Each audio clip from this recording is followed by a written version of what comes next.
Alors, du coup, flexion du genou plus flexion des orteils en isométrie. Donc, je me positionne de cette manière-là. Je positionne les orteils sur le support et ensuite, je vais faire cette action d'enfoncer les orteils en flexion, le plus possible en flexion.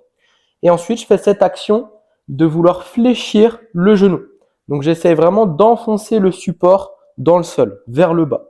Donc, à la fois, je sens mes ischios travailler, mes fléchisseurs du genou, donc l'arrière du genou s'enfoncer et essayer de réaliser une flexion. Et à la fois, je sens le dessous de mon pied, les orteils travailler parce qu'ils s'enfoncent dans le support. Ils réalisent le maximum de flexion. Donc, pour beaucoup, c'est le gros orteil qui nous manque et c'est le gros orteil qu'on veut développer. On veut vraiment le plus possible qu'il arrive à chercher de la flexion. Donc, c'est ça que tu veux développer sur cet exercice, c'est la flexion de ton gros orteil et la flexion de ton genou. Mais le pied est très important, faut vraiment pas le négliger. Donc, je cherche un maximum de flexion, je me positionne, je tends la jambe, maximum de flexion et à partir de ce moment-là, boum, j'enfonce le support dans le sol. Donc, je réalise ma contraction isométrique et je contracte le temps qui est donné sur la programmation d'entraînement, donc généralement 30 secondes à 1 minute.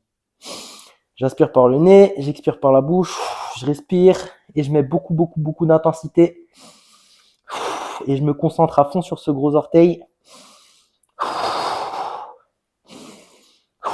Et je sens vraiment tout l'arrière de ma jambe travailler et se mettre sous tension.